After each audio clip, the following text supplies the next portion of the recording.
long ago, when the goddess Nuwa was repairing the sky.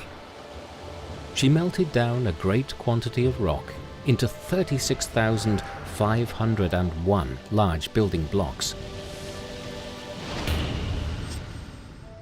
One single block was left unused. It lay at the foot of Green Sickness Peak and possessed magic powers. It could grow or shrink to any size it wanted. Later, a Buddhist monk and a Taoist priest brought this stone into the world of mortals, where, in time, it grew into one of the undisputed classics of Chinese literature, the story of the stone, also known as A Dream of Red Mansions. That laid-aside stone stands for both the protagonist of the novel, Baoyu, and the author himself, Cao Shui-qin.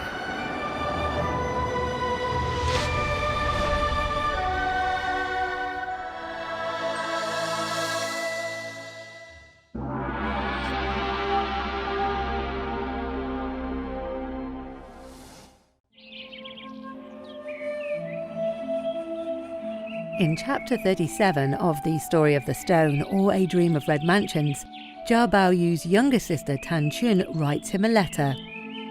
"How kind of you to have visited me in my sick room, and how exquisitely thoughtful to have sent your maidservant shortly afterwards with solicitous inquiries and with those delicious lychees and the calligraphy by Yan Zhenqing. I am privileged to live midst rocks and streams, and in the company of such gifted practitioners of the poetic art as Shui and Lin. Why should the founding of poetry clubs be the sole prerogative of the whiskered male, and female pacificators allowed a voice in the tunable concert of the muses only when some enlightened patriarch sees fit to invite them?" In the letter, Chun mentions the causes of her illness and thanks her brother for his visit and gifts. Then she suggests that, as they all live in the scenic Prospect Garden, they should found a poetry club.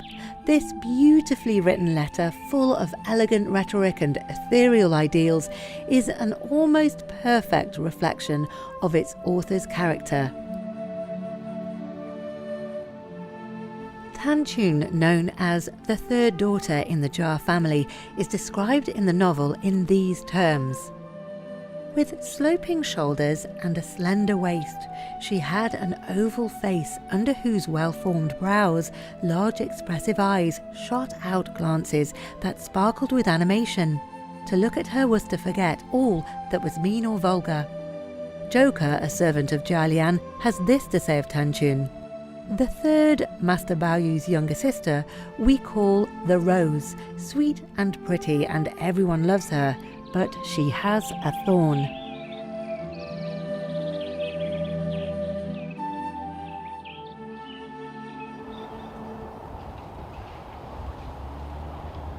《红楼梦》里面有大部分有那种理性人物、感性人物，探春就属于那个也是非常理性的人，跟宝钗好有一比，两个人。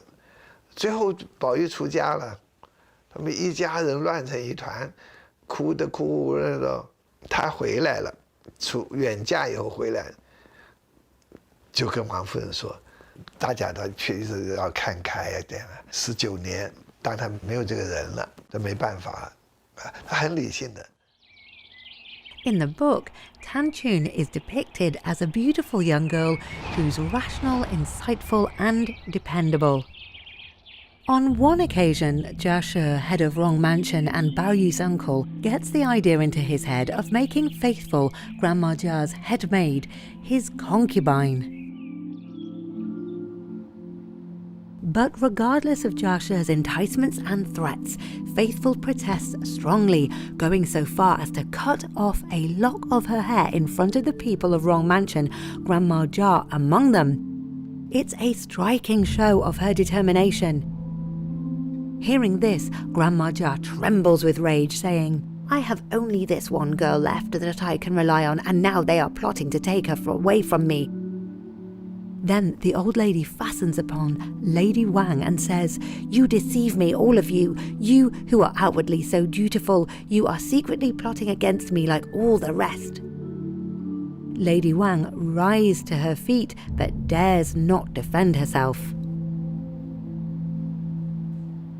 Seeing how angry the old lady was, Aunt Shui, Wang Xifeng and others are too scared to say anything. Tan Chun and her sisters had been taken away when Faithful swore not to leave, but she returns to comfort Grandma Jia with her quick wit by saying, "How can this matter have anything to do with Mother, Grandma? Can you think of any reason why a younger brother's wife should be consulted about her brother-in-law's private business?" Those words do the trick right away, and Grandma Jia says, "Of course not, my dear. I am a silly old woman." In the end, it is Faithful's refusal and Grandma Jia's objection that sees Jia She's plan fall through. The dutiful Tan Chun resolves an imminent crisis with just a few well-chosen words.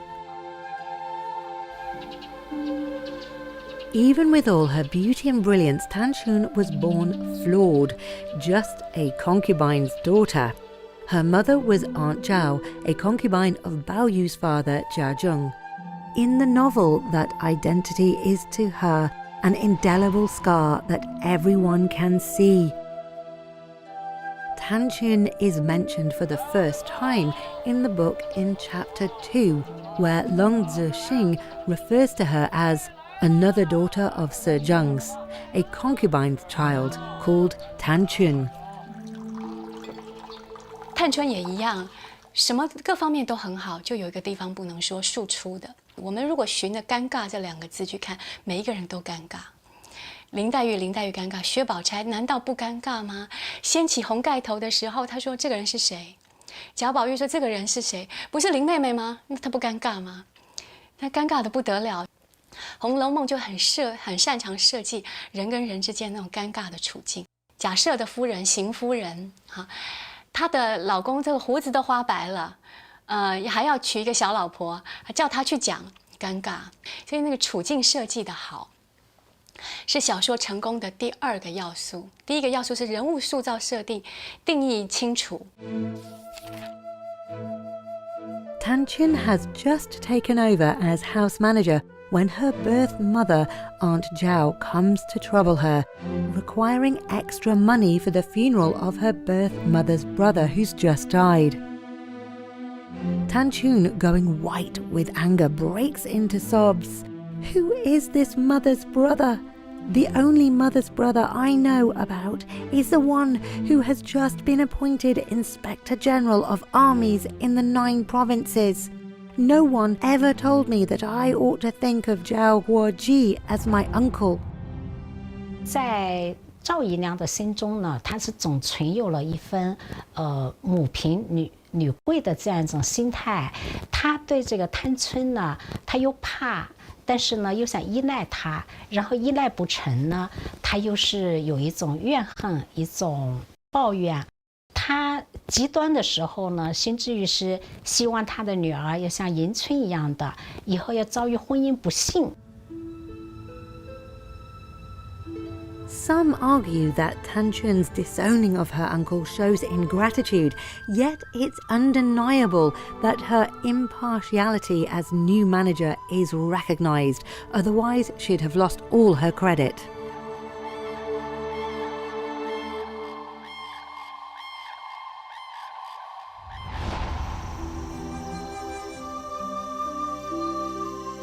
One interesting fact is that Cao Shui-qin's own grandfather Cao Yin, who brought the Cao family unparalleled glory, was himself familiar with Tan Chun's dilemma. He was the child of a concubine himself.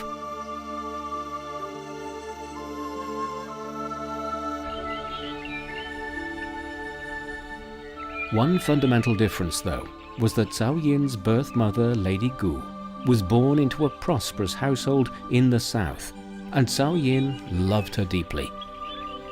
Also, Lady Gu could well be the wellspring of the family's literary and artistic genes.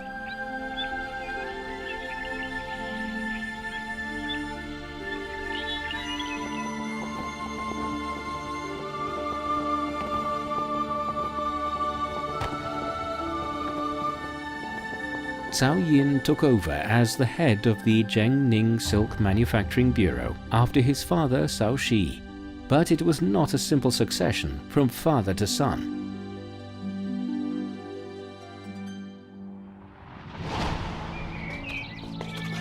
About the same age as Emperor Kangxi, Cao Yin was selected as the emperor's classmate. According to written records, whenever Kangxi made a mistake in class, the teacher, being unable to punish the emperor, would punish Cao Yin instead. Over the years, Cao Yin took more than a few beatings on behalf of the emperor.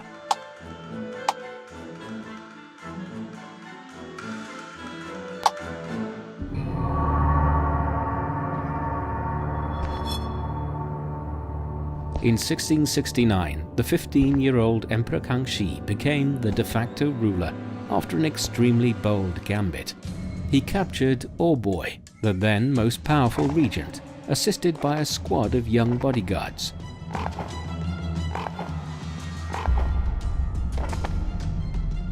The incident would have gone down as an epic moment in history, but Kangxi never talked about it because it was, by its nature, a coup. Cao Yin himself could have been directly involved in the actual ambush. This is indicated in the book when Big Jiao says, "It was your great-granddad, whose life I saved when he was given up for death, that won all this for you." Indeed, had the operation against Oboi failed, the Cao family would have faced utter annihilation.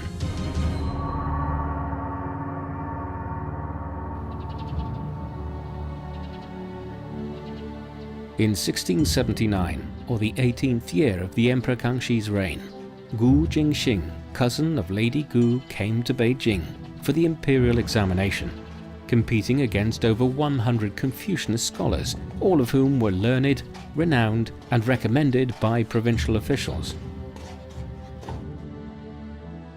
Gu Jingxing was a grand scholar during the early Qing dynasty. When he arrived in Beijing, Cao Yin, then 21, and a principal imperial guard introduced the candidate scholars, including his uncle, to the emperor.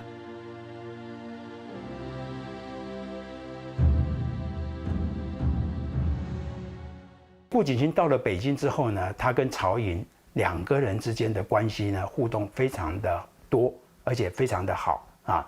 他们常常什么东西呢？两个人谈诗啊、论文，就骑着马出城啊，谈到说这个城门那个宫禁都快要关了，才急急地赶回来。Gu Jingxing often reminded Cao Yin of his mother, who died young. And Gu Jingxing was fond of this young and talented nephew too.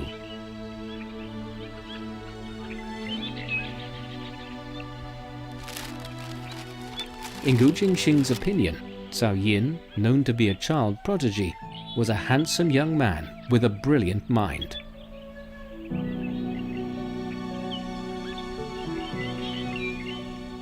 In his later writings, Gu Jingxing often referred to Cao Yin intimately by his courtesy name, a living proof of how close they were. Gu Jingxing also, in many of his poems and essays, insinuated his relationship with Cao Yin, whom he was obviously proud of.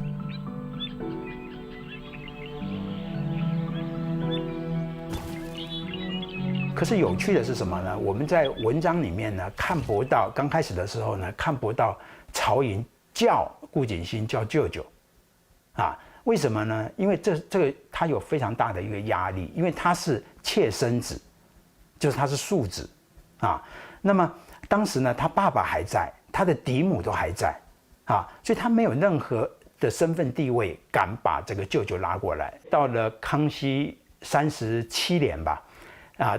当时他的父亲已经过世了，然后他已经接了家长，他接家长是皇帝直接命令的，因为皇帝并不是要一个血统最好的人来当曹家的家长，而是要曹家最有能力的人来帮他做服务嘛。那么即使他的嫡母还在，但是呢，这时候呢，他比较有底气，所以他就帮他的生母得到了一个封证。所以那个时候呢，他才敢就是在文章里面呢，这个称呼顾景新叫舅舅。37年帮他的母亲得到封证啊，那么38年在写文章的时候，在这篇文章里面3度叫自己的这个就是族舅叫舅舅，三呼其名叫舅，无舅。Sadly, by then, Gu Jingxing had been dead for more than 10 years and missed the chance to enjoy this long overdue acknowledgement.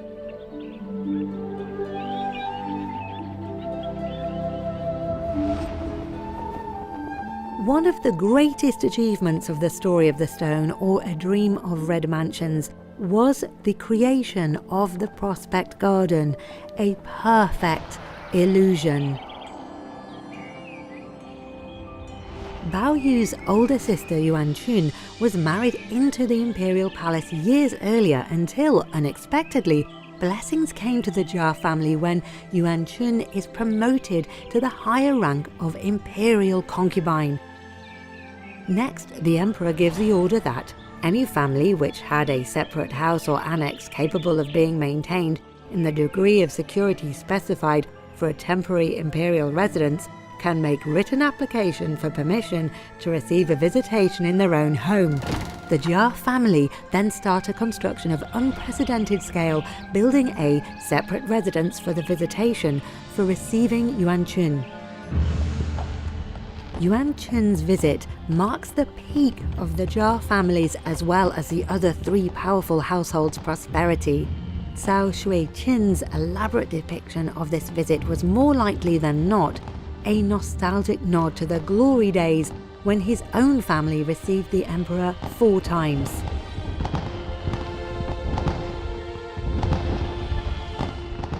When Yuan Chun comes to this new residence, the construction of which cost an immense fortune, stunned by the extreme extravagance before her eyes, she writes a poem. Earth's fairest prospects all are here installed, so Prospect Garden let its name be called. Hence the name of the residence.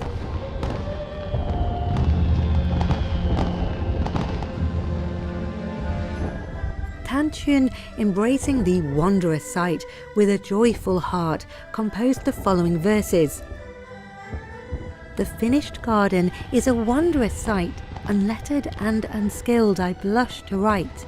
Its marvels are not in one phrase expressed, yet bright and beautiful I judge the best. 曹雪芹的写的大观园，我认为就是写的三山五园。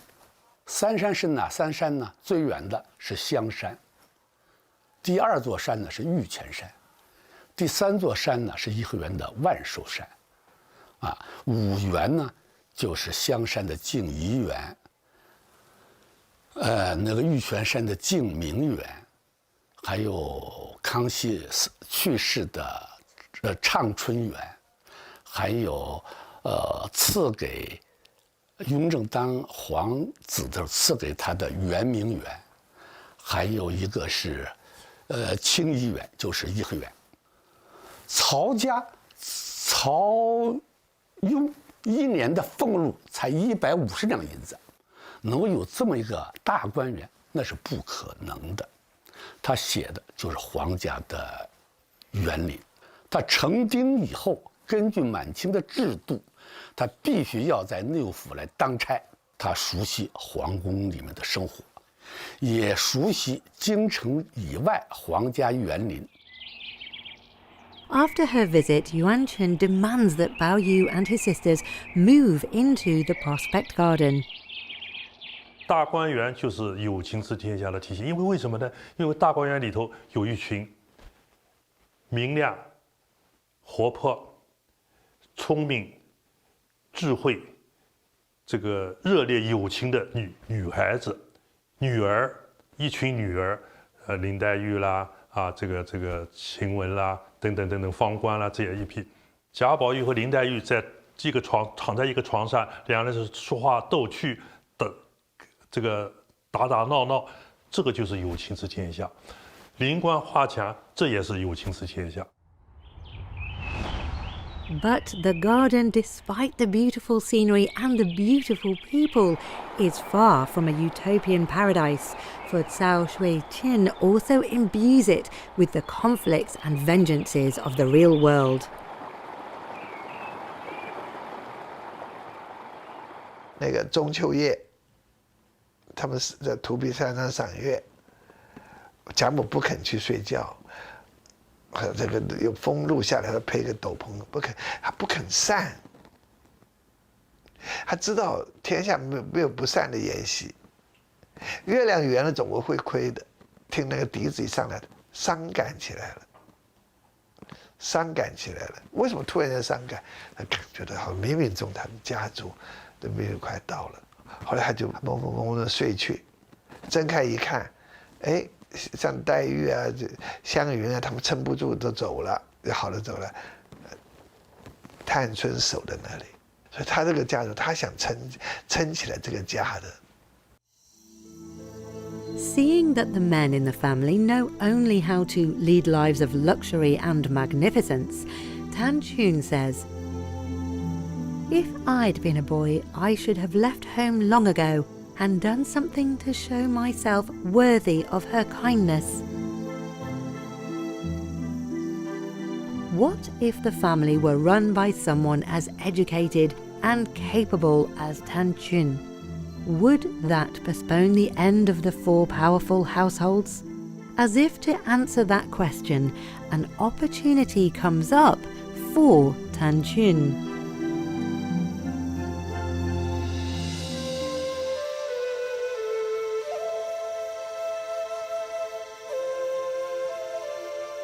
In chapter 55, when Wang Shifeng, the estate manager of the Jia family, falls ill, Tan Chun, Shui Baochai and Li Wan, Baoyu's sister-in-law, take over temporarily. Given that Li Wan, though a model young woman in some respects, is not a good manager, and Shui Baochai being from outside the Jia family, Tan Chun becomes the key figure of this trio. They work in the Jobs Room, a 3-frame reception room in the Prospect Garden. Everyone expects Tan Chun to be just what she is, a young and unmarried, quiet and docile girl. However, from the way in which she handles matters, she proves herself to be more than a match for Wang Shifeng. Tan Chun's first move is to cut spending on snacks and stationery for the young masters and what the young ladies could spend on makeup.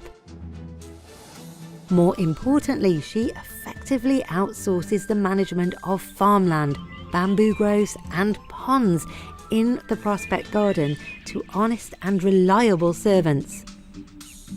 By doing so, she saves on the cost of hiring property managers while securing supplies of fresh flowers, fruits and vegetables. By contracting out these resources, Tan Chun aims to secure a yield of 400 to 500 taels of silver per year. If we were to coin a name for the measures taken by her in her new job, these Tan Chun reforms were quite effective, at least at first. But young masters like Baoyu are used to luxury. For them, Tan Chun's reforms, interesting as they were, are but a trivial matter. As Baoyu says to Dayu, she cut down on a lot of things too, mostly things that Feng or I had asked for. As an awful example to the others, Tan Chun has got very strong views on domestic economy. They are also complaining about how Tan Chun makes him and Shifeng into bad examples. Dayu replies, "I'm very glad to hear it. We are all much too extravagant. If we go on in this way without economizing, the time will surely come when our credit is exhausted."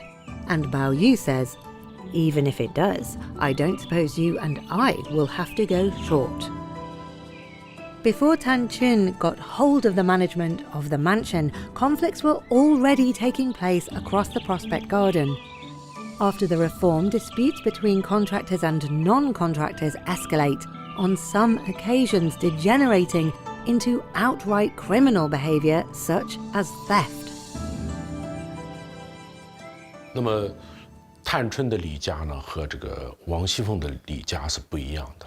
王熙凤的李家主要是为了中饱个人私囊，因为这个抄家的时候，王熙凤有5、7万金，就是她积累下来的钱啊，个人通过李家积累下来的钱，折合现在是1、2千万。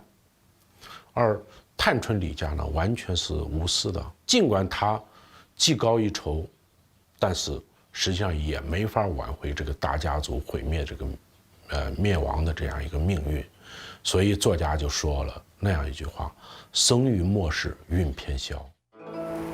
Besides domestic conflicts, dealing with external pressures and crises is also an issue for the Jia family. For example, Granny Liu isn't the only freeloader who wants a cut of the Jia family cake. In chapter 72, Jia Lian says, "There seems to be no end to their borrowing. Yesterday it was Chamberlain Zhou. The first thing he said when he opened his mouth was, 'Could I lend him 1,000 taels?' Because I hesitated a bit before saying yes, he started looking huffy. I can see us making any number of enemies this way."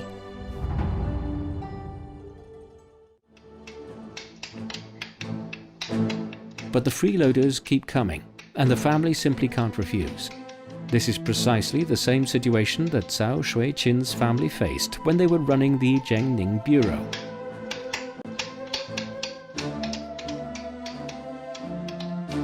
The southern Yangtze River regions had always been a land of wealth, and the royal family saw the silk manufacturing bureaus in places like Nanjing, Suzhou, and Hangzhou as their personal bank, from which they could draw money, property, and even people. These relentless demands eventually resulted in huge deficits, but despite the pressure and challenges, Cao Yin strove to stay honorable.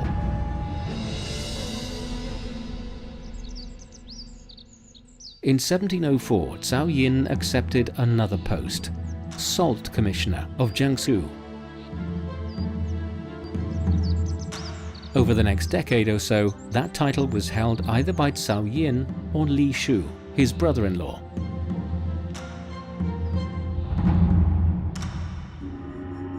The Salt Commissioner's authority extended to central and eastern regions, accounting for over half of the income generated by the national salt tax, with 2.5 million taels of silver going to the court annually.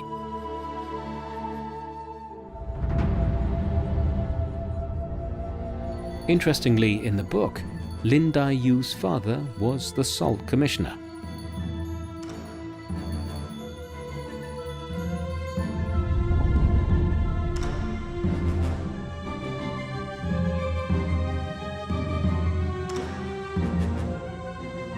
As soon as he took office, Cao Yin identified numerous problems which he reported back to Emperor Kangxi.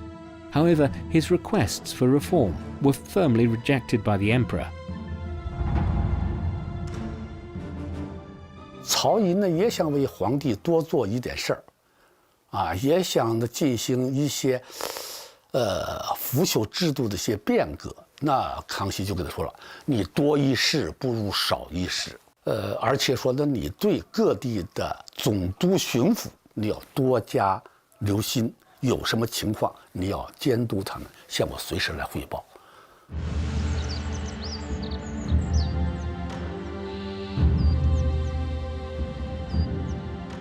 In 1705, during another trip to South China, Emperor Kangxi once again stayed in the Jiangning Bureau. At the time, Chun Pengnian, the magistrate of Jiangning, an honest official, was framed by his superior and imprisoned.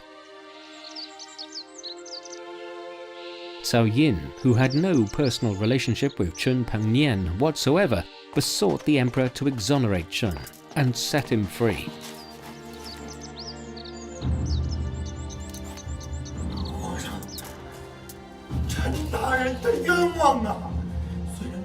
For a moment, the emperor hesitated.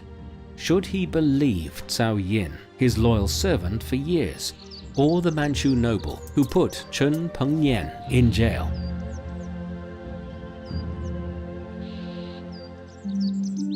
Before he could decide, Cao Yin's youngest son ran by frolicking. Ordering Cao Yin and the guards not to drive the naughty child away, the emperor bid Cao Fu come to his side and played with him. As if unintentionally, the emperor asked him, "Boy, are there good officials here in Jiangning?" Cao Fu answered, "Sure, everybody says that Magistrate Chun is a good man." Thanks to this chance encounter, not to mention further investigations on behalf of the emperor, Chun Pengnian was exonerated and reinstated. Chun Pengnian went on to become the governor of waterways and died at the age of 60 due to overwork. He had lived up to his reputation. Centuries later, Wu Mo, a famous Chinese scholar, wrote a poem in his honor. Upon him the people entrusted their hopes. Seldom was such a righteous man seen in history.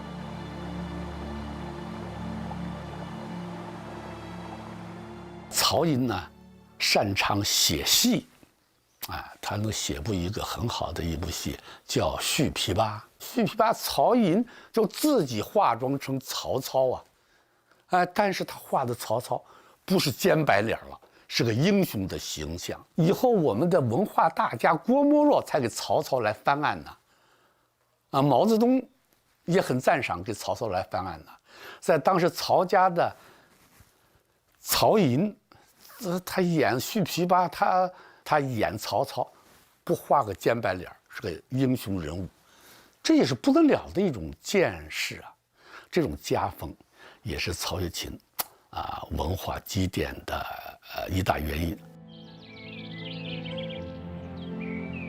But the real question was this: were a few good officials like Chun Pengnian and Cao Yin enough to save the Qing dynasty from its doom? The answer, of course, was no, even though people like Chun and Cao had done everything in their power.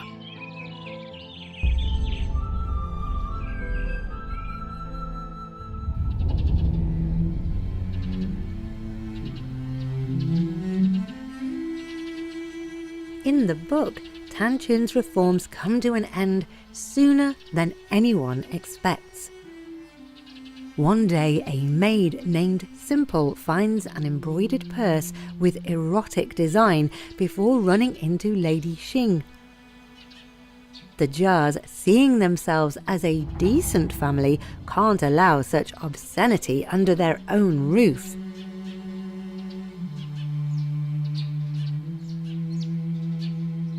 Lady Xing was Jia Shi's wife, and theirs was a branch least favoured by Grandma Jia. Naturally, Lady Xing sees the incident as an opportunity to humiliate Lady Wang and Xi Feng. Lady Wang, infuriated by the embroidered purse, becomes manipulated by Wang Shanbao's wife, who came with Lady Xing, to such an extent that she ends up agreeing with her theory. Whoever owned this thing we're trying to find out about must have other things like it as well. So if we find anything like it in our search, we shall have found the owner. So, Lady Wang tells Wang Shanbao's wife, assisted by Xi Feng, to take the lead in raiding the Prospect Garden door to door that night. Tan Chun, the acting estate manager of the Rong Mansion, as per Lady Wang's order, although not intentionally, becomes a suspect in the raid too. Before the search party get to Tan Chun's residence, someone brings word of their coming. They find Tan Chun waiting for them in the open doorway, along with her maids. When they arrive, she asks somewhat challengingly, "Well, What do you want? Shi Feng, with an emollient smile, says, something has been missing and they have been questioning everyone for several days now without being able to find out who took it. It's thought that whoever is responsible for the theft might try to incriminate one of the maids. We are making this search more for the sake of clearing them than because we really suspect any of them of taking it. Naturally, all my maids are thieves, says Tan Chun affably. As a matter of fact, I am their principal fence. If you want to search, you'd better look at my cupboards and boxes first, because anything they steal is automatically handed over to me. Tan Chun's aggressive attitude forces Shi Feng to back down. Then she says, a great household like ours is not destroyed in a day. The beast with 1,000 legs is a long time dying. In order for the destruction to be complete, it has to begin from within. Tan Chun begins to cry. Wang Shanbao's wife, however, who leads the raid, still believes they're winning, for she refuses to take a concubine's daughter like Tan Chun seriously. So, going up to Tan Chun, she takes hold of a corner of her gown and turns it back, grinning all over her face. There, she says, now I've even searched Miss Tan Chun, and there's nothing on her either. But before she can finish, this old woman receives a resounding smack from Tan Chun. In a towering rage, Tan Chun rebukes her. Who do you think you are? How dare you touch me? It seems that the respect that I and the others show you, even though it is only for her ladyship's sake and out of consideration for your age, merely encourages you to make mischief for us and abuse your borrowed powers. Hearing that Wang Shanbao's wife is whining about going back to her old home, Tan Chun asks her maids to argue with her. Scribe, needing no second prompting, hurries outside to take up the cudgels on her mistress's behalf.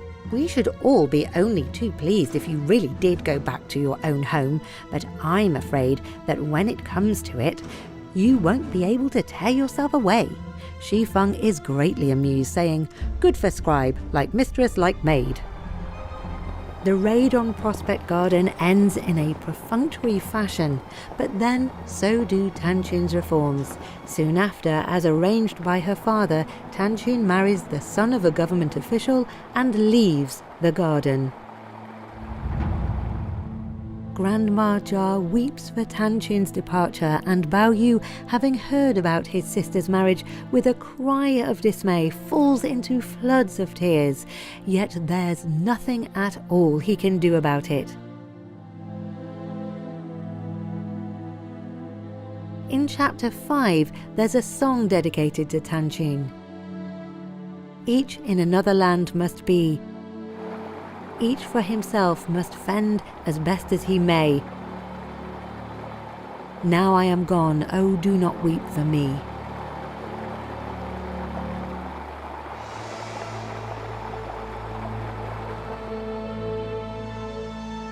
So far, the fate of the 4 sisters in the Jia family have been finalized. Tan Chun marries and goes to a remote land. Yuan Chun's death foreshadows the doom of the family. Ying Chun, an unsophisticated girl, marries a brute who abuses her to the point of murder. Shi Chun, the youngest sister and the most talented artist in the Prospect Garden, decides to become a nun, having seen enough ugliness in her home.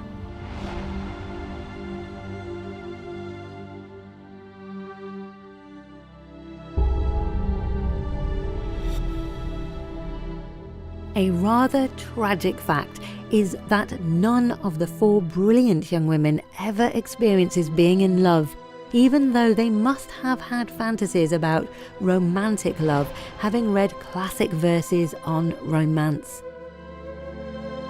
Yet, according to the ethics of that time, romance was a taboo. In a sense, they were far less fortunate than Lin Dayu, whose whole life is dedicated to love.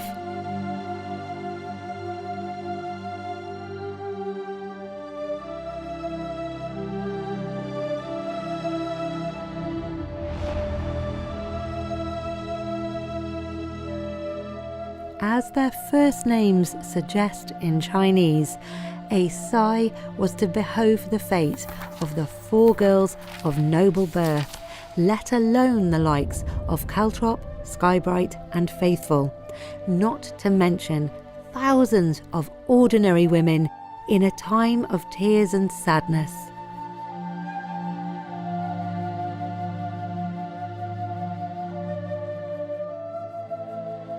他们都生于末世，因此呢，最后都归入了薄命司。我们不只从单个的人物，而且从这个人物的系列当中看出了这个世道，对吧？这个社会它这个没落的趋势是不可挽回的了。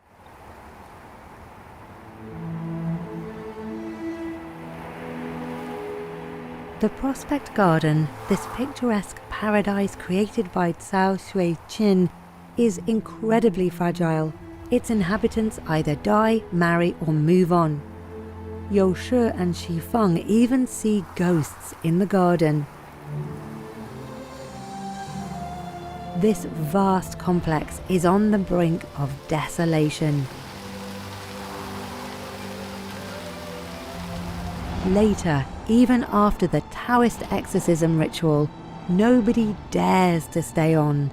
Soon, a real raid under the command of the emperor befalls the Jia family. "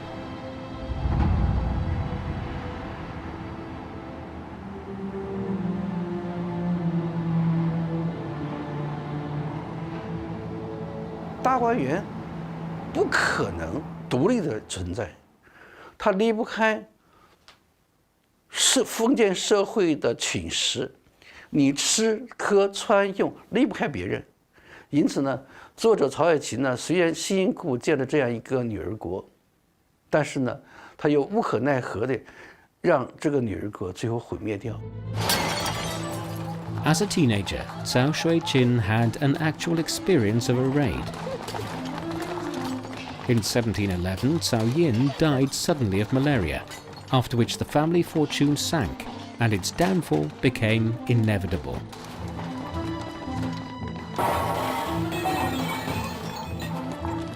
In chapter 13, Qin Ke-ching tells Wang Shifeng in a dream, "Our house has now enjoyed nearly a century of dazzling success. Suppose one day joy at its height engenders sorrow. And suppose that, in the words of another proverb, when the tree falls, the monkeys scatter. Will not our reputation as one of the great cultured households of the age then turn into a hollow mockery?" About this quote, a comment was made by a famous critic. 35 years later, the proverb still echoes in my ears. Alas, what heart-wrenching pain this is. Cao Yin allegedly often cited the proverb to his children when he was alive.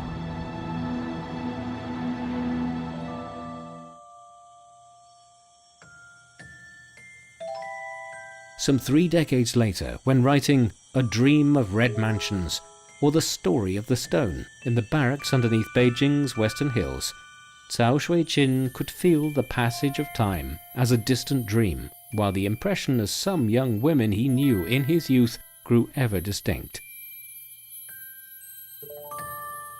As he wrote the novel's first chapter, he suddenly bethought himself of the womankind of past ages, and felt that in action and in law, one and all were far above him, and he could not compare with these characters of the gentle sex.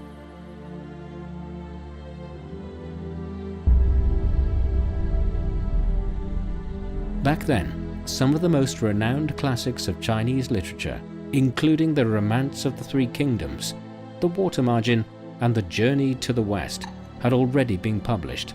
What's sad and rather unfair is that all these classics lack convincing female characters.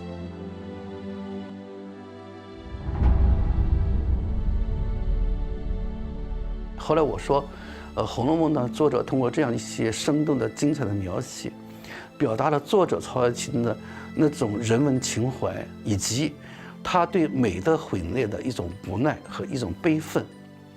我曾经打了一个不恰当的比方，我说鲁迅先生的《狂人日记》最后喊出的是：救救孩子。我说曹雪芹的《红楼梦》最受喊头是救救女儿。世界上一些最著名的女性啊，都是男性作家写出来的。比如说安娜·卡列尼娜，这是托尔斯泰写出来的。比如说，俄国有所谓屠格涅夫女性之说，因为屠格涅夫啊写了一些很理想的、特别优美的那种女性。恰恰呢，由于男性呢，由于这个他很自然的，他会对女性有一种兴趣，有一种爱慕，有一种注意，所以他写的时候带有一种男性的理想主义。曹雪芹呢，他是其实写的男性也不少，写的也很生动。